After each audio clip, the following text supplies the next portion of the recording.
ভকভকাইছে সমগ্ৰ ৰাজ্যবাসীয়ে।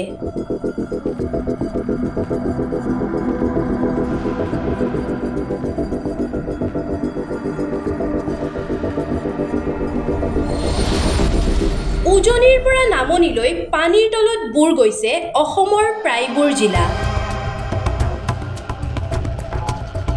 তাৰ মাজতেই চৰকাৰৰ এক বৃহৎ সিদ্ধান্ত।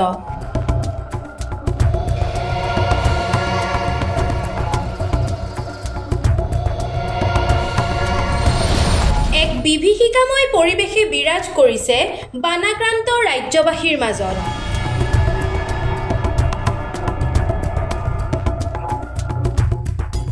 উজনিৰ পৰা নামনিলৈ অসমৰ প্ৰায় ২৮খন জিলাৰ ৬ লক্ষাধিক লোক বৰ্তমান বানৰ কবলত। বানত বুৰ গ'ল ৰাজ্যৰ ৮৪টা ৰাজচক্ৰ আৰু ২,২০৮খন গাঁও।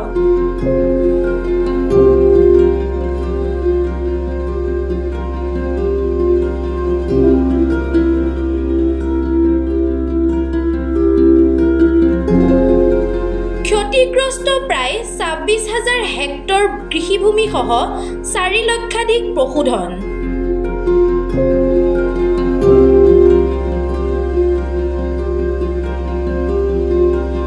ৰাজ্যৰ শেহতীয়া বান পৰিস্থিতিক লৈ বুধবাৰৰ কেবিনেটত চৰকাৰে গ্ৰহণ কৰে এক বৃহৎ সিদ্ধান্ত।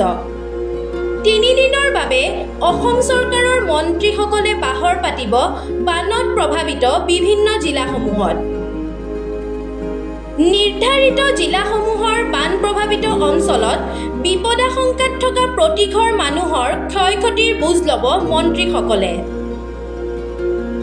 ডিব্ৰুগড় আৰু তিনিচুকীয়া জিলাত ৰঞ্জিত কুমাৰ দাস, চৰাইদেউ জিলাত যোগেন মহন, শিৱসাগৰ আৰু যোৰহাট জিলাত বিমল বৰা, ধেমাজি আৰু লখিমপুৰ জিলাত ৰণোজ পেগু, বিশ্বনাথ, শোণিতপুৰ আৰু দৰং জিলাত পীযুষ হাজৰিকা, গোলাঘাট জিলাত অজন্তা নেওগ, নগাঁও আৰু মৰিগাঁও জিলাত অতুল বৰা, মাজুলীত জয়ন্ত মল্ল বৰুৱা, ওদালগুৰি জিলাত Nandita Garlucha. News desk report, DS News 24/7।